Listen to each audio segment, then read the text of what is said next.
Welcome on into the Wolverine.com podcast. Clayton Sayfie here with Anthony Broome and Chris Balas on a Thursday heading into Christmas weekend of sorts. Next week, heading to Los Angeles, Pasadena for the Rose Bowl. So we'll be out there with all of our coverage from that. We just had signing day wrap up, transfer portals going on.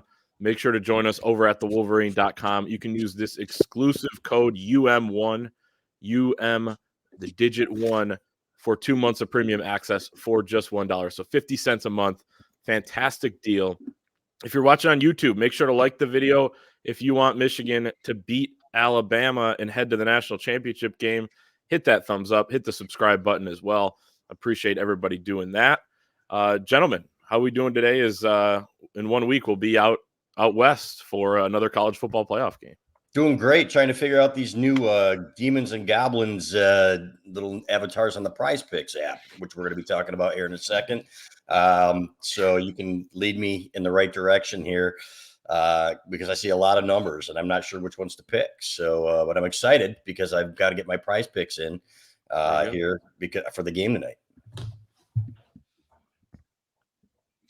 Yeah, AB. Not used to talking demons and goblins during the holiday season. Of course, but yeah, good to be back. Been a busy couple days. Talking to players this week at Schembechler Hall. Got the coordinators the other day, so it's kind of 6 days for you guys. You'll be on an airplane. Week from today, I'll be on the airplane to LA. So kind of running out of time here to get a lot of different things done, but excited for it as we get closer. Is Christmas shopping done? Close. Getting closer. Done. There you go. Yeah, I'm close too. Got some wrapping to do. I'm a terrible rapper. Yeah, I usually sit there and watch 24 hours of A Christmas Story on Christmas Eve and watch, about 5 times and get all my wrapping done in one day. So there you go. So yeah, a lot coming up here. As AB mentioned, busy week with signing day. We'll talk a little bit about signing day in a second. We have to start with what was a little bit of a pleasant surprise on National Signing Day. Michigan landing Maryland linebacker transfer Jaishawn Barham, St. Francis kid. That pipeline going strong. You got Blake Corum, Derek Moore from there, Biff Poggi obviously from there as well, Nakai Hill-Green. Previously before he transferred, lots of guys, but they keep that going. He's a number 75 overall player in the transfer portal, number 5 inside linebacker, 6'4", 233 pounds.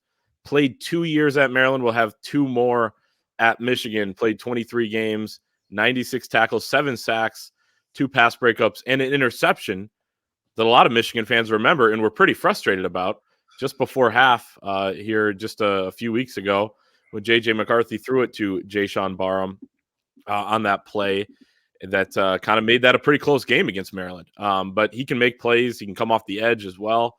A nice pickup for Michigan as their first transfer portal pickup now of this cycle.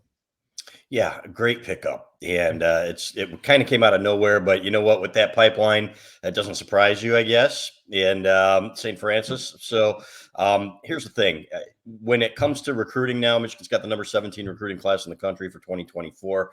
You have to add in the portal guys, and those guys are automatic, usually 4-star players, right? If we went down the list of guys that we saw contributed to Michigan from the portal this year and last year, there are some 5-star guys in there too. So that's making a huge difference in the way that Michigan conducts business on the recruiting trail, especially with the transformational, not transactional approach that they are taking.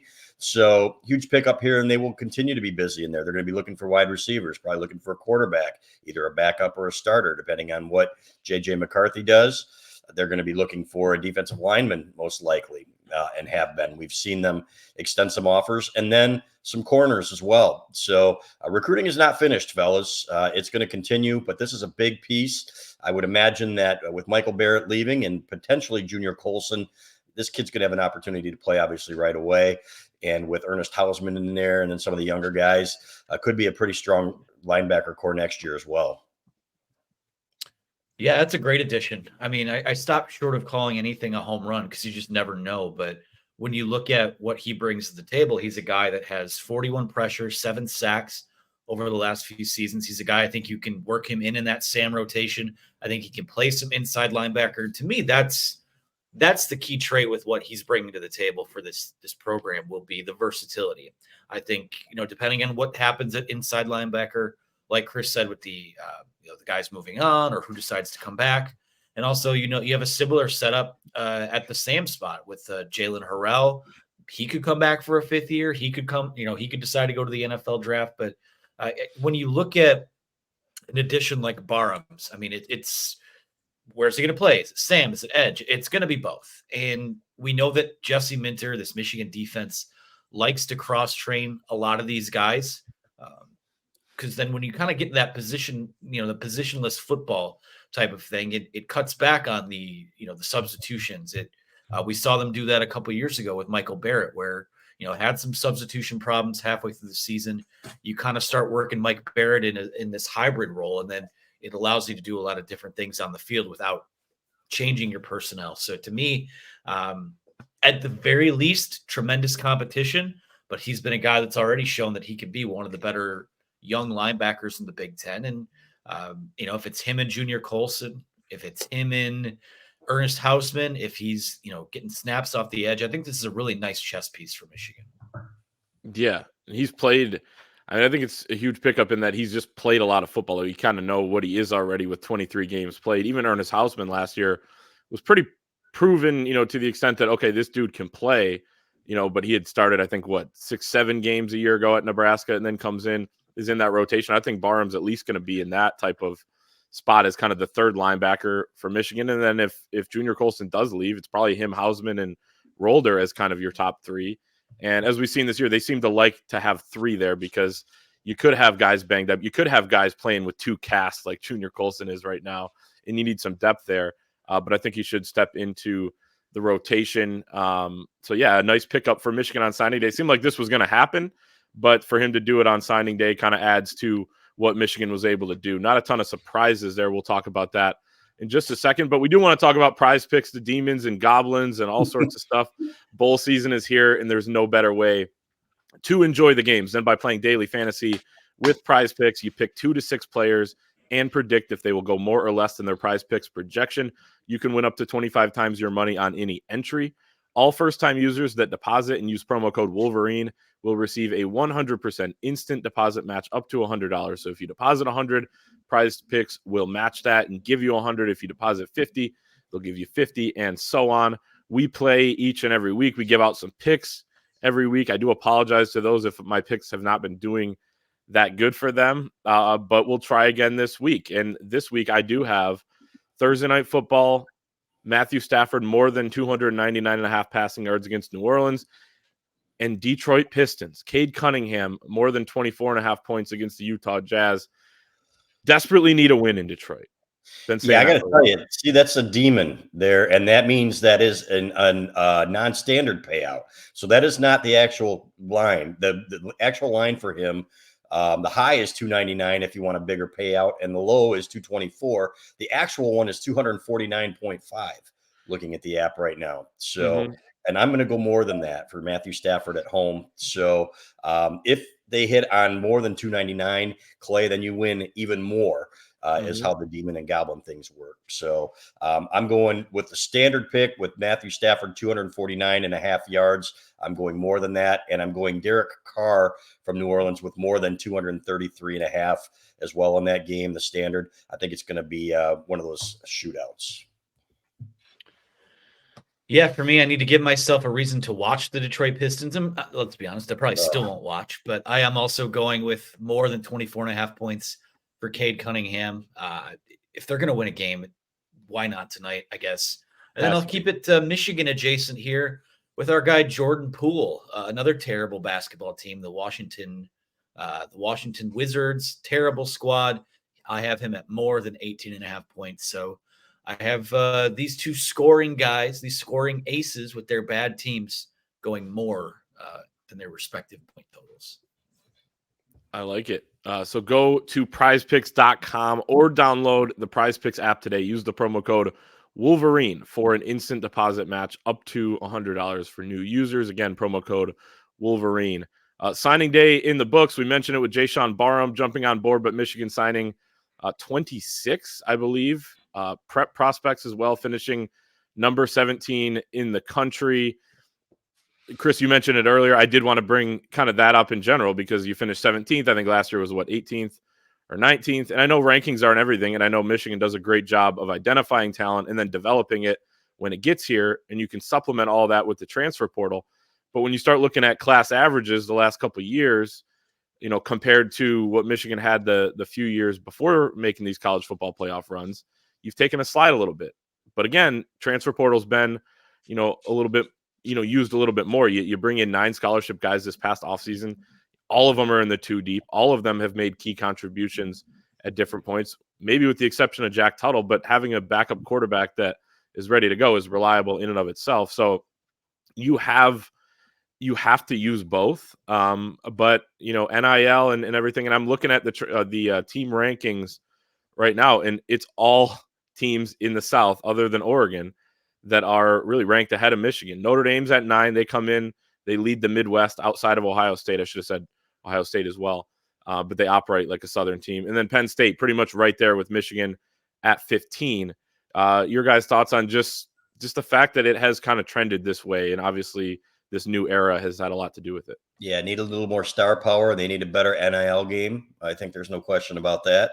So they are lacking some star power with the exception of maybe a Jordan Marshall, right? If you look around, and it used to be Michigan would get 5, 6, 7 top 100 guys, maybe a guy in the top 20 back in the good old days. And it just isn't happening anymore. And I think we all know why, right? This NIL /pay to play. And, kids are pulling up now to press conferences and Lamborghinis. Come on, man. But we're sitting here talking about a cheeseburger, it just blows my mind. But it is what it is, fellas. And the South is always going to continue to recruit well. We know that. Michigan will get its share of players. But to really separate and to be a Big Ten champion, you need guys like J.J. McCarthy. You need guys like Blake Corum, right? So hopefully they will get their NIL game together, and this will pick up because they aren't going to win a lot of championships, fellas, if they don't recruit just a little bit better. And I understand the portal plays into it as well, and that helps, but you still need to get some of those blue chippers, guys, to build your culture and continue your culture. And to me, they've got a little work to do here to catch up. Yeah, there's always been like this pie in the sky, I think, scenario dream scenario for Michigan fans where, there's no reason we can't recruit like Georgia and Alabama and Ohio State. And one, there is, first and foremost, it's admissions. It's a little more stringent there. But I don't think there's anything wrong with expecting them to recruit at a, top 5, top 8, top 10 level. And when you look at these classes the last few years, yeah, I mean, usually there's kind of a tone set early on where who your foundational guys are. And yeah, they picked up some nice pieces last year. Samaj Morgan, I think, is going to be a really nice player for this team.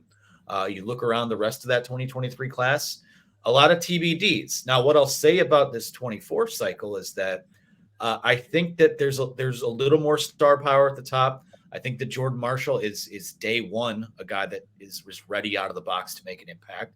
I do think that Jaden Davis can be a guy that leads this offense, limits mistakes, makes smart decisions with the ball. I like that addition there. And then the offensive line. I mean, I think the offensive linemen that they brought in are really going to be guys that when you get them in with Ben Herbert and that strength program, and then the development that comes with playing for Sherrod Moore and whatnot, I really do like. To me, that's 3 major boxes checked. You've got Marshall at the top.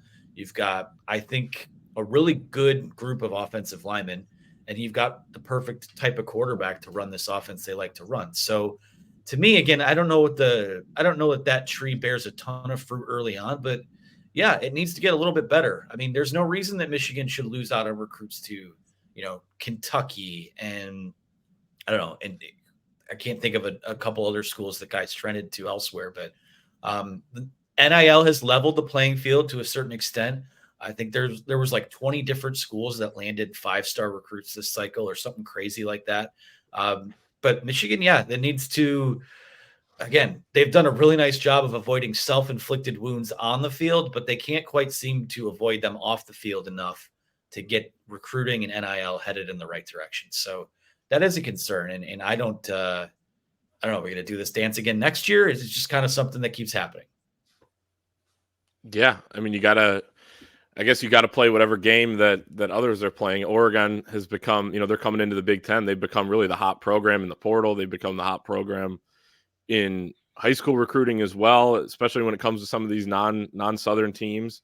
Ohio State survives yesterday with a couple key signatures, a couple key defections as well.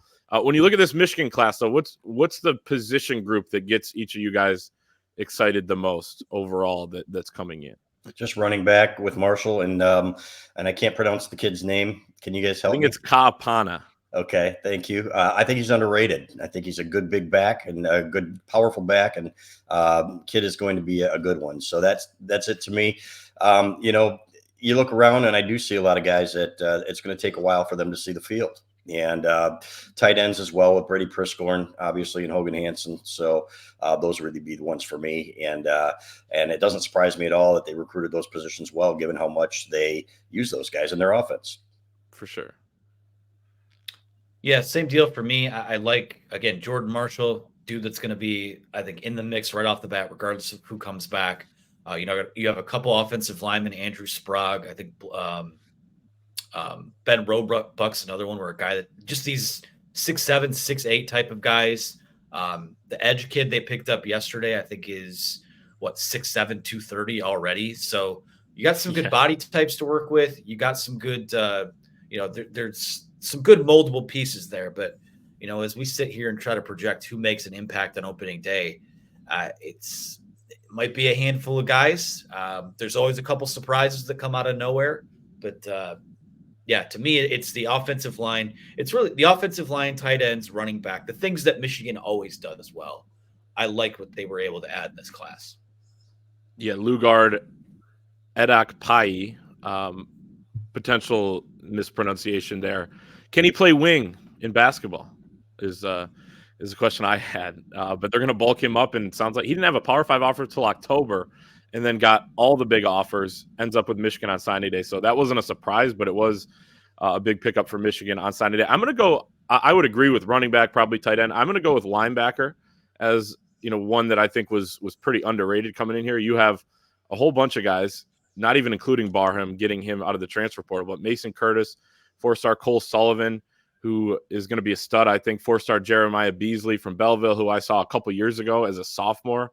And I thought he was the most impressive guy in the field outside of Bryce Underwood. 4-star Jaden Smith, and then 3-star Zach Ludwig, who comes in relative of Ben Herbert.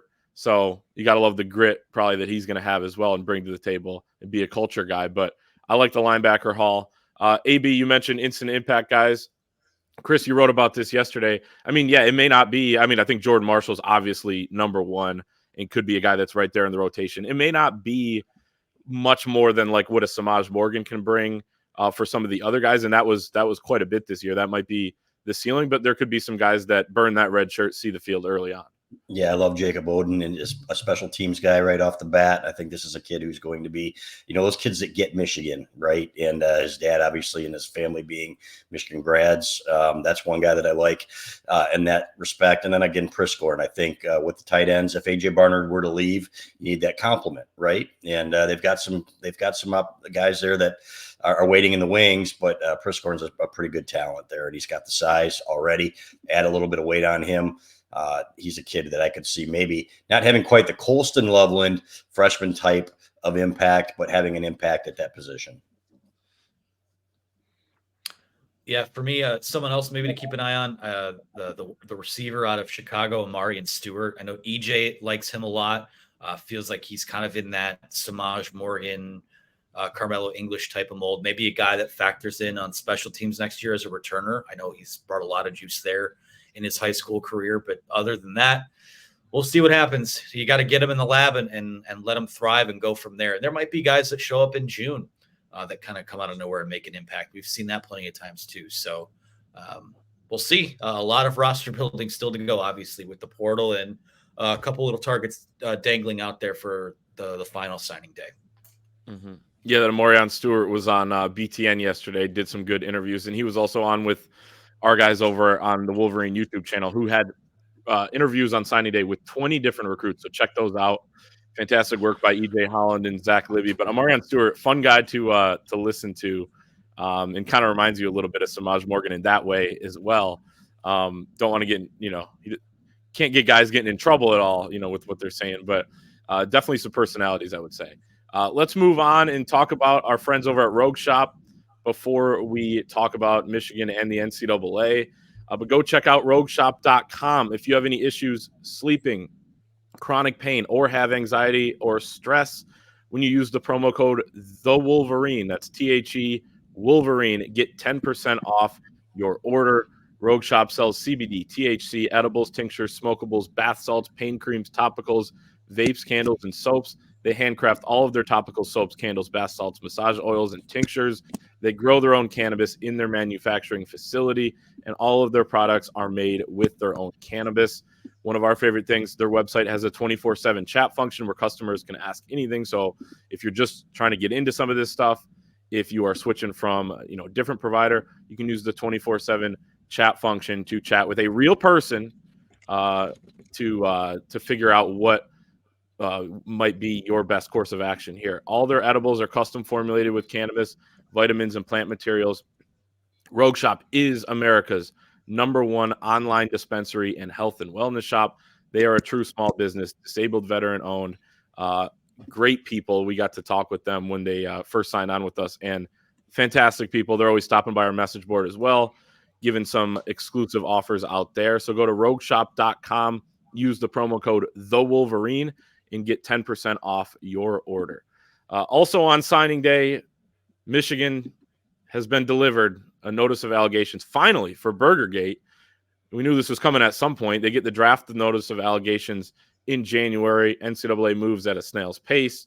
Obviously, Jim Harbaugh already served 3 games. Michigan imposed suspension to begin this year. This is separate from the quote-unquote sign stealing type of stuff, but now Michigan has 90 days to respond, 60 days for the NCAA to reply after that, and then however many days different appeals take and whatever. So obviously we'll drag on. The timing of this, though, on signing day potentially, I know some reports said they were delivered this week, but the fact that the news was leaked on signing day kind of makes you raise an eyebrow a little bit. Feels like, right before Harbaugh goes on the stage at Big Ten Media Day, you get something. It seems like pretty timely when a lot of these things are leaked. At the very least, to me, it's ironic, and Chris, you mentioned this earlier, but Deion Smith, you see the #1 JUCO recruit in the country. He's going to sign with Ole Miss, shows up in a Lamborghini, and we got Jim Harbaugh getting allegations for a cheeseburger. Yeah, it's insane. And here we are. And if they took it to court, Jim Harbaugh didn't lie to them. He said apparently, I don't remember when it was, it was COVID period, so on and so forth. Don't remember the dates. And well, here's a receipt. So we busted you, Still doesn't mean you recall. It's exactly. There are a few things involved in that too. If it were to come up again, as far as dates go, we've heard that that the brown jug might not have even been open that day. So it's so weird. Some things going on there. Yeah, exactly. So if they have a case and if Jim Harbaugh sticks around, and of course the NFL rumors have started up again, and he has not yet signed his contract, then I think that's something that they could fight and probably would fight, because I think they're probably getting sick of all this crap, right? You've had this expedited investigation. You've had 3 games when you had Will Wade, or not Will Wade, but Bill Self getting 4 games when the FBI is involved, and you've got him on wiretap. That's absurd. Come on, man. It's like Doug Karsh, the play-by-play guy for Michigan football, says, and a friend of ours, all they Michigan wants is equal treatment compared to what others have gotten. And if that's the case, then Jim Harbaugh has already gotten beyond what others have for far beyond for what others have for far more egregious violations. Yeah, I mean, there's no reason to not dig your heels in and fight it, because those are the schools that typically get off scot-free with it. Mm-hmm. And again, if Michigan broke rules or did something wrong, same deal with the sign stealing. Take your punishment. Like, I have no issue with that. But when they were served a draft notice of allegations in January, for it to come out for it officially to be served to them, let's just say, even if it was served to them on Monday, the week of December or 18th, whatever the dates are, that is like, it lends credence to the idea that there's like a very apparent movement to disrupt the operation. And maybe they see that as part of the punishment. Oh, well, if they're going to fight it, then we'll just, part of their punishment will be us messing with them. But to me, again, if Jim Harbaugh doesn't want to deal with this and he gets an NFL offer, I can't say I really blame him if he wanted to take it. It is kind of piling on. At the same time, again, it's just with his comments that he's had about revenue sharing and the state of college sports, for whatever reason, he has turned into a lightning rod on this, and we're not seeing a whole lot of other coaches come out and back him up. And I think that's maybe part of the reason why is because they see what the NCAA is kind of doing to Jim Harbaugh and Michigan football. So again, not going to sit here and like, this isn't new news. It's not new drama. We knew a notice of allegations would eventually be served, but that it came now, which could kick off another long and arduous process, is at the very least, I'm not like a conspiracy guy, but it does raise a few eyebrows for sure. Yeah, and Joel Klatt said it, several weeks ago, I think with Colin Cowherd, basically talking about how it does feel like the NCAA has this vendetta that we've talked about for a while, and a lot of it has to do with Jim Harbaugh calling for revenue sharing with the players. I will give, whether you agree with it or not, I'm not even honestly too sure where I stand on it at this point, not knowing everything that would go into it. But Chip Kelly, you got to give him credit too for coming out and basically saying what Jim Harbaugh was saying. And he was talking even more specifics with, getting rid of conferences and, maybe going different divisions along with Group of Five. I mean, you got to give him credit if you're seeing what's happening to Jim Harbaugh. You don't want that to happen to you if you're Chip Kelly. We're sitting here too, the sign stealing stuff, nothing new. It seems like lately. It's also just comedically been 45 days since the NCAA opened up an investigation on who the hell was on the sideline at Central Michigan or the Central Michigan sideline. 45 days to find out who a guy is, and they haven't been able to do it. I mean, it's pretty impressive at this point how bad the NCAA is at this stuff. His name is Julio Iglesias. Now, that's from an old movie, and maybe Anthony will get it. So I don't play won't, but Anthony's the old soul, so you guys can look it up. That's fine. It's from The Firm. When they're asking a private investigator who he is, he's got a gun to him, and boom. So anyway, that cracked me up with my movie knowledge. So no, I don't know that they'll ever find out, guys. That's fascinating and fun to me. I think it's great, and we have a pretty good idea who it was. It was some hypothetically, guy. Yeah, Tanner Scallions, I think his name was. It was certainly doesn't mean it was Connor Stallions. What cracks me up about the whole situation is that how quickly did everyone have, Connor Stalions' name was over all over these receipts, and AI and security footage from the stadiums can confirm that this person used this ticket in his name. But then, maybe it's the technology. Maybe the technology is lacking in East Lansing. Maybe that's part of the reason that the investigation has moved as slowly as it has on that front. But hey, NCAA gonna NCAA. No doubt.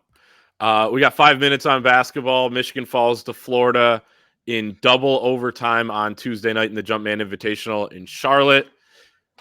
Just from a basketball philosophy standpoint, fellas, you foul up 3 at the end of a game? Do you adhere to those rules? It depends on how late it is in the game. I agree. Right? I agree. 10 seconds or less, yeah. More than anything, get a damn rebound. And I understand this is a good offensive rebounding team, but 20-something offensive rebounds is disgraceful for a program that prides itself on being for competitors only. So let's be honest. If Doug McDaniel doesn't go off, then Michigan probably gets run in this game. And that's how these games have kind of gone.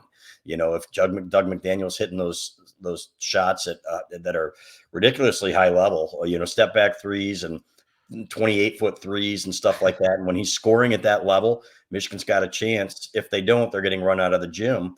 And credit them for playing hard, but you're supposed to play hard. And to me, the defense is lacking. I think that's very clear. 106 points. And there are too many lapses, guys, in possessions on both ends of the floor where, okay, you're giving up 10 points a game because you have the idiotic one-handed pass into the fifth row. Or somebody forgets who to guard on the other end and there's a guy underneath all alone and scoring, any one of those in this game. Or if Doug McDaniel, for example, waits another second and a half before he goes and makes the stupid turnover before the half, and they get the 3 at the other end, that was a difference in the game. Everybody can say, oh, that's lucky. Well, no, it's not lucky, because you're supposed to have the last possession. And if you don't score, at least they aren't coming back and scoring. Those are the plays that are in the difference game. It's not just about the end of the game. It's about the plays leading up to it. It could be the play in the first half that determines whether or not you win or lose a game, as John Beilein always used to say. And fundamentals matter, and this team sucks at them. Have a hard time really following that up. I mean, pretty much hit on all of it. I mean, it's just more of the same, right? This is a game we've watched them play 22 times over the last 2 years, where you lose 5-17 in games decided by 6 points or less. I think 4-13 or something like that in games decided by 4 points, whatever the stats are. They don't value the basketball. They lack attention to detail on both ends of the floor, and quite frankly, I mean, there's no depth on this team at all. So when you get yourself into a double overtime game, you got guys out there gassed because you can't play anyone else because the roster construction stinks. So again, it's not, nothing against those guys, but this is, it's not just, oh, well, gosh darn it, they played so hard. You could tell they're close. I don't care about close anymore. I mean, this has been what they are. It was what they were last year when they had 2 first-round picks and a former All-American at center. And to be frank with you, I mean, I have a hard time seeing it getting any better than that because you don't have those pieces. So, again, I mean, the bones of a good, solid NCAA tournament basketball team are here, but the mentality isn't there. I don't think they're coached very well. I don't think the games are managed very well. I mean, the next good possession that they draw up for the final, play before the buzzer, the one that winds up being good will be the first I've seen in a couple of years. So to me, it's all a mess. Yeah, I do disagree a little bit with the level of talent. I don't know that there's that much talent on this team. I was going to say something similar to you, Chris, with they're not good at executing down the stretch, but those mean, you wouldn't be tied or up 2 or down 2 if you would have just played cleaner earlier on in the game. You're up 9, and then you have some terrible possessions on both ends of the floor. It gets the other team right back in the game. It feels like every time they go up 2, they go to zone and let a 3, or at least a good 3-point attempt. So it just feels like on offense too, when they do get a little bit of a lead, maybe 2 possessions, they get comfortable and take some terrible shot. They just don't play smart, and I think that's, playing hard is one thing, but playing hard and playing smart is really the combination you're looking for. And the last thing I'll say too is Doug McDaniel gets 33. He had 33 against Oregon. I don't know if they would have been ran out of the gym if he doesn't get 33. He gives them nothing against Indiana, and they're still close. He gives them, but here's the thing: he gives them 33 in 2 games. How come these outlier performances don't lead to a 10-point win? How come no matter what happens, whether Doug gives you nothing or he gives you 33, you're close at the end? So to me, that shows that you can be good in one area, but then they let all these other areas slide. And, like the offensive rebounds, the turnovers, defensive lapses, and then you end up tied at the end of the game, and we all know they can't execute in those situations. Yeah. Indiana's a terrible basketball team too. Yeah. There's no excuse for losing that game at home. So kudos for beating Iowa. Congratulations there. And but to me, you know what? They've let so many opportunities slip by here, and this was just another one. Mm-hmm. So Michigan will take on McNeese State on December 29th, 10-day break. Will Wade coming in with his group of guys that he probably bought via quote-unquote NIL, and we will see what happens in that game. They've lost that post-Christmas game the last 2 years, UCF, Central Michigan last year, so they've got to get things going. I know some of the guys are going home after Charlotte, but you got to regroup, got to play better in this next game. So next time we are doing a show, we'll have one Monday, but I don't think it'll be certainly one that we record on Christmas. So next time we record, it will be from the West Coast, previewing Michigan and Alabama in the Rose Bowl. So stay tuned for that. Make sure to like the video, subscribe to the channel, head to thewolverine.com. Promo code UM1 gets you 2 months for just $1. And we will see everyone next time. Have a Merry Christmas.